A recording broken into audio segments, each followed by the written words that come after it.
Everyone, welcome to my class study. ये मैं आप लोगों को 7 जुलाई 2024 में जो गद्यांश आया हुआ है लैंग्वेज सेकंड में एसएसटी के पेपर में, मैं वो आप लोगों को सॉल्व करवा रही हूँ। ये वाला गद्यांश जो है वो थोड़ा सा डिफिकल्ट है, पर फिर भी अगर आप इसको एक दो बार अच्छे से पढ़ लेते हैं तो ये इजिली सॉल्व हो जाएगा। बहुत ज्यादा एफर्ट्स लगाने की जरूरत नहीं है। देखते हैं इस गद्यांश को। साहित्य सदैव समाज को निरंतरता प्रदान करता है। साहित्य और समाज का गहरा संबंध ही है कि साहित्य में समाज के विशृंखलित होते सिद्धांतों और टूटते बिखरते मूल्यों की चिंता बराबर बनी रहती है। वहीं साहित्य कालों के बंधन को तोड़कर उसकी सीमाओं से परे जाकर कालजयी बन पाता है, जिसमें मानवीय सत्य की व्याख्या हो और संवेदनाओं के सहारे आस्था जगाने का प्रयास हो।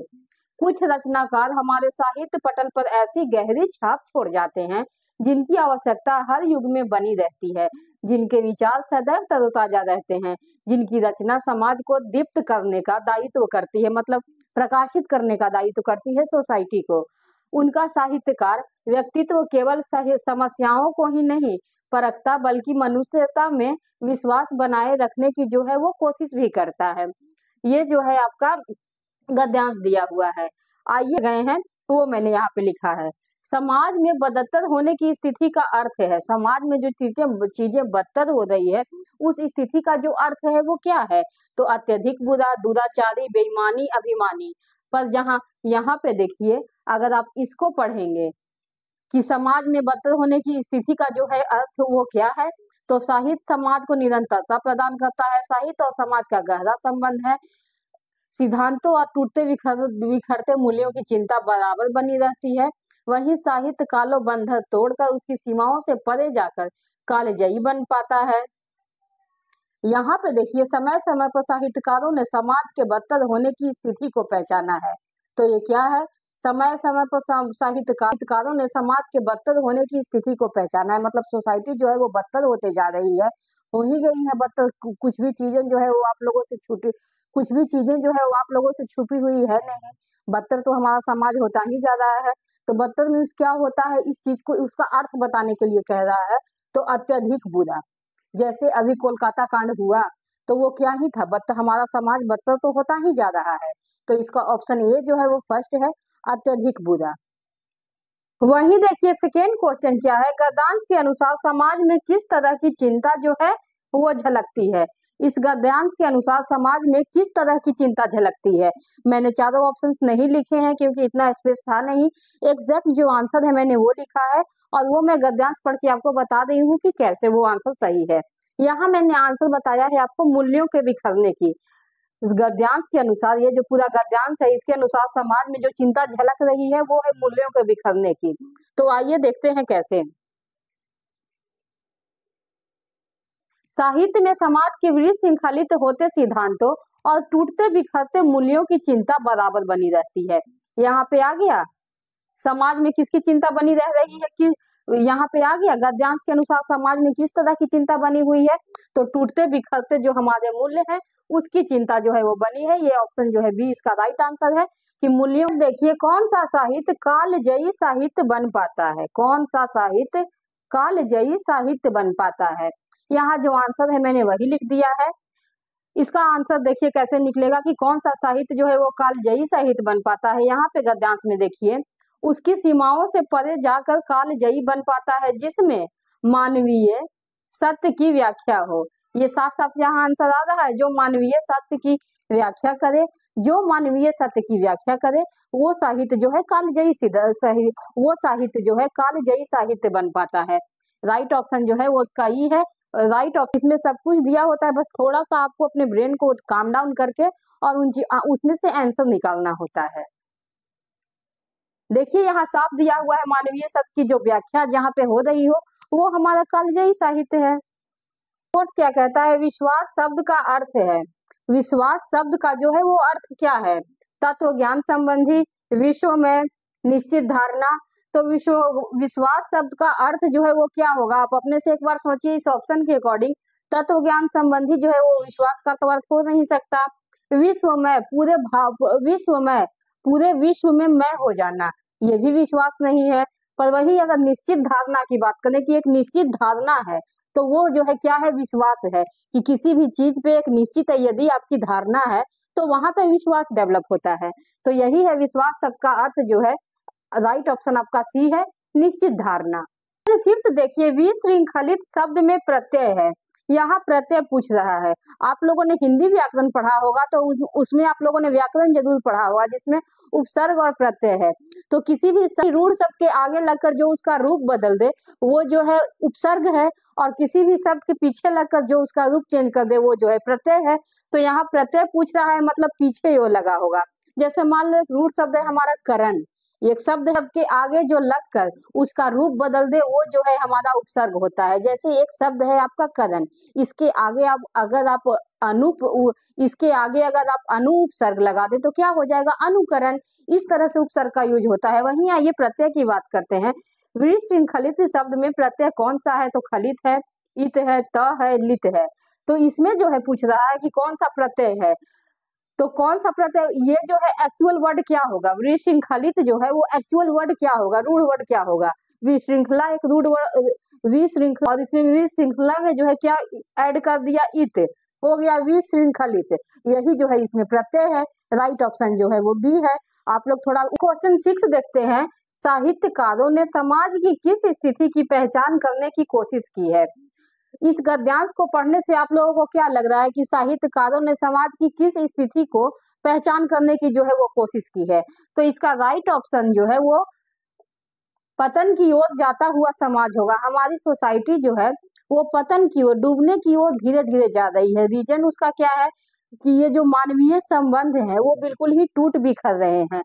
हमारी सोसाइटी में मानवता जैसे बिल्कुल ही खत्म होती जा रही है। यदि थोड़ी सी भी हमारी सोसाइटी में मानवता होती तो ये जो इतने सारे केसेस आ रहे हैं लड़कियों के, आप लोगों से न्यूज कुछ छुपी हुई है नहीं, इतनी सारी केसेस आ रही है, इतनी दरिंदगी की जा इतना दरिंदगी हो रहा है। तो ऑफ कोर्स हमारी सोसाइटी जो है वो पतन की ओर तो जा ही रहा है, और विश्वास किसी को किसी पे रह नहीं गया है। सारे मूल्य जो है वो टूट बिखर रहे हैं। तो इसका राइट ऑप्शन जो है वो पतन की ओर जाता हुआ समाज होगा। देखिए कालजयी से तात्पर्य है, ये जो कालजयी है यहाँ पे जो गद्यांश में आपको कालजयी लिखा हुआ है, तो कालजयी से क्या तात्पर्य है। इसमें जो राइट ऑप्शन है वो है हर काल में प्रासंगिक हो। देखिए कैसे, कुछ रचनाकार हमारे साहित्य पटल पर ऐसी गहरी छाप छोड़ जाते हैं जिनकी आवश्यकता हर युग में बनी हुई रहती है। तो कालजयी से जो है तात्पर्य है कि जो हर काल में रिलेवेंट हो उन चीजों से, जो हर काल में जो है रिलेवेंट करे उस चीज से, वो प्रासंगिक हो हर काल में। क्योंकि जिनके विचार सदैव ही तरोताजा रहते हैं, जिनकी रचना समाज को दीप्त करने का दायित्व करती है, समाज को प्रकाशित करने की कोशिश करती है। भले ही वो साहित्य बहुत ही पुरानी है, लेकिन वो जैसे कि आप देखेंगे प्रेमचंद की कहानियां, राय बच्चन की कहानी, तो ये कहीं ना कहीं सोसाइटी को अभी भी जो है प्रकाशित करती है, इंसान की सोच पे इफेक्ट डालती है। तो ये क्या है, ये हर काल में प्रासंगिक है। तो कालजयी से यही तात्पर्य है कि वो हर काल में जो है वो प्रासंगिक हो। इसका राइट ऑप्शन जो है ये है। क्वेश्चन 8 देखिए, किस तरह के साहित्यकार की आवश्यकता हर युग में बनी रहती है। इसका राइट ऑप्शन जो है वो जो समाज को जागरूक करते हैं वैसे साहित्यकार की आवश्यकता हर युग में बनी रहती है। आइए देखते हैं कैसे। जिनके विचार सदैव तरोताजा ही रहते हैं, जिनकी रचना समाज को दीप्त करने का दायित्व करती है, समाज को प्रकाशित करने की कोशिश करती है, वैसे साहित्यकार की आवश्यकता जो है हर युग में बनी हुई रहती है। जो सोसाइटी को जो है वो रचनाओं से जो है हमारी सोसाइटी में अवेयरनेस हो, वैसे साहित्यकार की आवश्यकता हर युग में बनी रहती है। जैसे अब मैं फिर से प्रेम करते हैं, समाज को गति कौन प्रदान करता है। तो समाज को गति जो है वो साहित्य प्रदान करता है। साहित्य जो है हमारे समाज में कॉन्टिन्यूअसली गति और निरंतरता प्रदान करता है। इस तरह से मैंने आपको गद्यांश के 9 क्वेश्चन करवाए, जिससे आप 9 से 10 नंबर आसानी से गेन कर सकते हैं, और जिससे आप 9 से 10 नंबर का एसएसटी में 1 नंबर 2 नंबर से रह जाता है, और वो बेचारे बहुत ही परेशान हो जाते हैं, हर 1-2 नंबर से छूट जाता है। परंतु यदि आप ज्यादा से ज्यादा प्रीवियस ईयर क्वेश्चन पे फोकस करेंगे, तो पे फोकस करेंगे, तब आपको ये प्रॉब्लम नहीं आएगी। क्योंकि क्योंकि जिस भी एग्जाम में क्वेश्चन पूछे जा रहे हैं वो सिर्फ रट्टाफिकेशन के क्वेश्चन नहीं है, वो आपको कॉन्सेप्चुअल अंडरस्टैंडिंग से क्वेश्चन भी पूछे जा रहे हैं। आप चीजों को कैसे समझ पाते हैं, किस तरह से डिसीजन ले पाते हैं, कहीं भी अब रट्टाफिकेशन रह नहीं गया। यदि आप प्रीवियस ईयर क्वेश्चन पे काम करेंगे तो ये आपके लिए बहुत ही ज्यादा बेनिफिशियल होगा, जिससे कि आप अपना एक माइंड मैप बना पाएंगे कि कैसे मुझे क्वेश्चन को टैकल करना है। अगर आप लोगों को क्लास अच्छी लग रही है तो please like, subscribe and share करें। Thank you everyone, welcome to my class study wing. मैं आज आप लोगों को लैंग्वेज सेकेंड जो है वो सॉल्व करवाने जा रही हूँ। गद्यांश जो आया है वो 21 जनवरी 2024 का ये पेपर है। इसके पहले जो मैं करवा रही थी आप लोगों को 21 जनवरी 2024 का एसएसटी का पेपर करवा रही थी, और अब मैं एसएसटी के पेपर सेकेंड में जो लैंग्वेज का आया है वो सॉल्व करवा रही हूँ आप लोगों को। देखिए, इसको प्रश्न उठता है कि प्राण शरीर के साथ बेहतर तालमेल कैसे बैठाकर रखा जाए। ऐसा क्या करें कि प्राण शरीर के हर अंग की तरफ संतुलित और व्यवस्थित होकर बहे। यहाँ सांसों की बात हो रही है। देखा जाए तो बीमारी और कुछ भी नहीं बल्कि उस अंग विशेष से असंतुलित हो जाना है। जो अंग विशेष में प्रॉब्लम आ रही है उस अंग विशेष को जो है प्राण ना वहां तक सही से पहुंच पाने के कारण असंतुलित हो जाना है। स्वास्थ्य का अर्थ ही होता है प्राण को समुचित तरीके से समस्त अंगों की तरफ बहना। योग में इस प्राण को बल देने के लिए अनेक अभ्यास हैं। इसके जरिए हम अपने प्राण को रोज बल दे सकते हैं और शरीर में होने वाली बीमारियों की रोकथाम कर सकते हैं। यह प्राण केवल हमारे शरीर की ही संभाल नहीं करता, यह मन, बुद्धि आदि प्रत्येक आयाम को जो है वो जीवन देता है। तो आइए इसका फर्स्ट प्रश्न देखिए, आप लोग सॉल्व कर पाते हैं कि नहीं। अच्छे स्वास्थ्य का संबंध जो है वो किससे है? ऑप्शन ए प्राणवायु, योगाभ्यास, बीमारियों से अभाव, और ऑप्शन डी अच्छे शरीर। तो आपको ये पूरा गद्यांश पढ़ने से क्या लग रहा है कि प्राण व अच्छे स्वास्थ्य का संबंध जो है वो किससे है? अच्छे, ये पूरा आप लोग अगर गद्यांश पढ़े तो उससे आप लोगों को क्या पता चला कि अगर हम अच्छा हेल्थ अपना रखना चाहते हैं तो उसका संबंध किससे है? प्राणवायु से। साफ साफ यहाँ लिखा हुआ है कि अगर अच्छा स्वास्थ्य चाहते हैं तो जो है प्राणवायु से तालमेल बैठा कर रखना होगा। तो ऑप्शन ये जो है इसका राइट आंसर है प्राणवायु। दूसरा क्वेश्चन क्या है? प्राणवायु को सशक्त बनाने के अभ्यास में है। प्राणवायु को सशक्त जो है मजबूत, प्राणवायु को है वो सशक्त बनाने का अभ्यास जो है वो क्या है? ऑप्शन ए चिकित्सा, बी शिक्षा, सी योग और डी शिक्षक। यहाँ पे देखिए, स्वास्थ्य का अर्थ ही होता है प्राण का समुचित तरीके से समस्त अंगों की तरफ बहना। योग में इस प्राण को बल देने के लिए अनेक अभ्यास हैं। बल देंगे तो ऑब्वियसली सशक्त बनेगा, तो इसका ऑप्शन क्या होगा? योग। प्राणवायु को सशक्त बनाने के अभ्यास में जो है वो कौन है? योग है। कितना इजी है। प्रश्न क्या है? विशेषण शब्द का उदाहरण इसमें से उदाहरण नहीं है। पूछ रहा है ये चारों ऑप्शन में से विशेषण शब्द का एग्जाम्पल जो है वो कौन नहीं है? स्वस्थ, स्वास्थ्य, व्यवस्थित और संतुलित। इन चारों में से कौन सा है जो विशेषण शब्द का उदाहरण नहीं है? तो विशेषण शब्द का उदाहरण जो है वो स्वास्थ्य नहीं है। बाकी स्वास्थ्य, व्यवस्थित और संतुलित जो है वो विशेषण का। अब बात करते हैं क्वेश्चन 3 की। विशेषण शब्द का उदाहरण नहीं है। पूछ रहा है इसमें से कौन सा विशेषण शब्द का उदाहरण नहीं है? ऑप्शन ए स्वस्थ, बी स्वास्थ्य, सी व्यवस्थित और डी संतुलित। तो इसका राइट ऑप्शन जो है वो स्वास्थ्य होगा। विशेषण शब्द का उदाहरण जो है वो कौन नहीं है? इसमें स्वास्थ्य जो है वो विशेषण शब्द का उदाहरण नहीं है। आप लोगों ने व्याकरण जरूर ही पढ़ा होगा तो आप लोगों को इतना बात तो पता ही होगा कि संज्ञा और सर्वनाम की जो विशेषता बताता है उसे विशेषण कहते हैं। और यहाँ पे पूछ रहा है कि इसमें से विशेषण का उदाहरण कौन नहीं है? तो स्वास्थ्य जो है वो विशेषण का उदाहरण नहीं है। राइट ऑप्शन आपका बी है। आइए देखते हैं अब क्वेश्चन 4। जीवन के लिए सर्वाधिक महत्वपूर्ण जो है वो क्या है? क्वेश्चन कह रहा है जीवन के लिए सर्वाधिक महत्वपूर्ण है। 4 ऑप्शंस दिए गए हैं।